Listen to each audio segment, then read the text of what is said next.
नमस्कार साथियों, एक बार फिर से आप सभी का बहुत बहुत स्वागत है। आज हम आपको बताने वाले हैं देश के कृषि मंत्री श्री नरेंद्र सिंह तोमर व किसानों के साथ में एक अहम बैठक हुई। इस बैठक में केंद्रीय मंत्री ने क्या महत्वपूर्ण फैसले दिए हैं, साथ में ही किसानों के लिए एक पत्र भी लिखा है। इस पत्र में किसानों के लिए क्या लिखा है, यहाँ पर लिखित में कुछ मांगे पूरी की गई है, वो हम आपको बताने वाले हैं। तो दोस्तों, आप अगर किसान हैं तो आपके लिए वीडियो देखना जरूरी है। आप वीडियो को शुरू से अंत तक जरूर देखें। और अब हम आप सभी को दिखाने वाले हैं कृषि विभाग द्वारा जारी किया गया ये ऑफिशियल नोटिफिकेशन है। जहाँ साथियों, आप ये जानना जरूर चाहेंगे कि किसानों के साथ में जो मीटिंग होती है, जो बैठक होती है, उनमें क्या निर्णय लिए जाते हैं, यही हम आपको बताने वाले हैं। कृषि मंत्री श्री नरेंद्र सिंह तोमर के साथ में किसानों की एक बैठक हुई। उस बैठक में क्या कहा है कृषि मंत्री ने, वही हम आपको ऑफिशियल नोटिफिकेशन जारी किया गया कृषि एवं किसान कल्याण मंत्रालय के द्वारा, वही हम आपको बताने वाले हैं। सरकार द्वारा 2022 तक किसानों की आय दोगुनी करने की दिशा में उठाए गए कदम है। कृषि अधिनियम कृषि मंत्री श्री नरेंद्र सिंह तोमर ने ऐसा कहा है। देश भर के किसान उत्पादक संगठनों ने कृषि मंत्री से मुलाकात की और कृषि अधिनियमों के लाभों के बारे में बताया।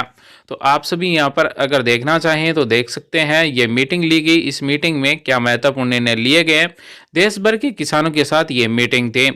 वहीं केंद्रीय कृषि एवं किसान कल्याण मंत्री श्री नरेंद्र सिंह तोमर ने 15 राज्यों और लगभग 500 किसान उत्पादक संगठनों यानी कि एफपीओ का प्रतिनिधित्व कर रहे federation of Indian FPO and aggregators यानी कि एफआईएफए के कृषक उत्पादक संगठनों के सदस्यों के साथ आज कृषि भवन में मुलाकात की। उन्होंने भारत सरकार द्वारा हाल ही में किए गए कृषि सुधारों के प्रति अपना समर्थन प्रकट किया। उन्होंने अनुकूल माहौल बनाने के लिए केंद्रीय मंत्री के प्रति आभार प्रकट किया, जो इन अधिनियमों के माध्यम से एफपीओ संगठन का व्यवसाय बढ़ाकर छोटे और सीमांत किसानों को लाभ पहुंचाकर संभव हुआ। साथ ही उन्होंने कहा, हाल ही में किए गए कृषि सुधारों में कृषक उपज व्यापार एवं वाणिज्य यानी कि संवर्धन और सरलीकरण अधिनियम 2020, कृषक सशक्तिकरण व संरक्षण, कीमत आश्वासन और कृषि सेवा पर करार विधेयक 2020, आवश्यक वस्तु अधिनियम के अंतर्गत नियंत्रण आदेशों का लचीलापन यानी कि 10,000 एफपीओ को प्रोत्साहन के लिए कृषि अवसंरचना कोष यानी कि एफआईएफ और परिचालन दिशा निर्देश शामिल हैं, जो किसान की आय बढ़ाने के लिए एफपीओ को अपने बाजारों की स्थापना में समर्थन दे सकते हैं। कृषि क्षेत्र में इन सुधारों के होने से बागवानी फसलों और मूल्य वर्धित वस्तुओं के उत्पादन की मात्रा बढ़ेगी। वहीं छोटे किसानों तथा किसान संपादक संगठनों यानी कि एफपीओ को मजबूत करने के लिए संस्थागत ऋण की सुविधा मिलेगी। साथ ही एग्री लॉजिस्टिक इंफ्रास्ट्रक्चर को प्रमुख रूप से बढ़ावा मिलेगा। भारत के सभी उपभोग क्षेत्रों की मांग को पूरा करने के लिए हर प्रकार के संपर्क विकसित करेगा। यह एक देश एक बाजार की अवधारणा को बढ़ावा देगा और एफपीओ आंदोलन को एक जन आंदोलन बना देगा। तो आप सभी यहाँ पर देख सकते हैं, किसानों के लिए एक देश एक बाजार की अवधारणा की घोषणा की गई है। नाफेड यानी कि national agriculture cooperative marketing federation of India limited को कृषि और किसान कल्याण मंत्रालय ने 10,000 एफपीओ कार्यक्रम के गठन तथा संवर्धन के लिए राष्ट्रीय कार्यान्वयन एजेंसियों में से एक के रूप में नामित किया गया। नाफेड ने एफआईएफए का अपनी उपज के लिए एफपीओ की बाजार संपर्क सहायता प्रदान करने और नाफेड यानी कि ई किसान मंडी के ब्रांड के तहत एफपीओ के साथ साझेदारी में बाजार बनाने के वास्ते अधिग्रहण किया है, जो नाफेड द्वारा बनाए गए राष्ट्रीय डिजिटल विपणन मंच से जुड़ा होगा। यानी कि अब हम आपको जो बताने वाले हैं, ये ई किसान मंडियां बनाई गई है कौन कौन से स्टेट में, ये हम आपको बताने वाले हैं। हरियाणा में 3, पंजाब में 2, राजस्थान में 3, मध्य प्रदेश में 3, गुजरात में 5, महाराष्ट्र में 8, कर्नाटक में 3, तमिलनाडु में 4, आंध्र प्रदेश में 3, तेलंगाना में 1, झारखंड में 2, बिहार में 2, छत्तीसगढ़ में 1, ओडिशा में 2, उत्तर प्रदेश में 4, जम्मू कश्मीर में 1 और पूर्वोत्तर में 3। तो आप सभी यहाँ पर देख सकते हैं, ये 16 राज्यों में 2021 में 50 नेफेड यानी कि ई किसान मंडियां बनाई जाएंगे। तो ये कृषि मंत्री ने कहा है। भारत के कृषि मंत्री के द्वारा ये मीटिंग ली गई, बैठक ली गई, किसानों के साथ में घोषणा की गई है। अब हम आपको बताने वाले हैं, कृषि मंत्री ने किसानों के लिए एक पत्र लिखा है। उस पत्र में क्या कहा है, मंत्री ने किसान भाइयों और बहनों के नाम एक पत्र लिखा है। इस पत्र में खास तौर से यहाँ पर कुछ पॉइंट दिए गए हैं, वही हम आपको बताने वाले हैं, क्योंकि उस पूरे पत्र में किसानों के लिए ये बहुत ही महत्वपूर्ण है। किसानों का आंदोलन हो रहा है, उसमें ये जारी किया गया है। यानी कि कृषि मंत्री का कहना है कि झूठ क्या है, साथ में ही कृषि मंत्री ने यहाँ पर सच भी बताया। झूठ बताया गया। एमएसपी की व्यवस्था खत्म हो रही है, एपीएमसी मंडियां बंद की जा रही है। तो इसी के साथ उन्होंने सच में कहा एमएसपी सिस्टम जारी है, जारी रहेगा, एपीएमसी मंडियां कायम रहेगी, एपीएमसी मंडियां इस कानून की परिधि से बाहर है। वहीं उन्होंने कहा कि किसानों की जमीन खतरे में है, ये झूठ है। साथ में उन्होंने कहा एग्रीमेंट फसलों के लिए होगा, नए की जमीन के लिए सेल, लीज और गिरवी समेत जमीन के किसी भी प्रकार के हस्तांतरण का करार नहीं होगा। वहीं झूठ के बारे में हम बात करें तो किसानों पर किसी भी प्रकार के बकाये के बदले कॉन्ट्रैक्टर्स जमीन हथिया सकते हैं। वहीं उन्होंने कहा है कि परिस्थिति चाहे जो भी हो, किसान की जमीन सुरक्षित रहेगी। वहीं उन्होंने कहा है कि झूठ है, कॉन्ट्रैक्टिंग के मामले में किसानों के लिए मूल्य की कोई गारंटी नहीं है, ऐसा उन्होंने कहा है कि झूठ फैलाया जा रहा है। साथ ही उन्होंने कहा कि सच क्या है, फार्मिंग एग्रीमेंट में कृषि उपज का खरीद मूल्य दर्ज किया जाएगा।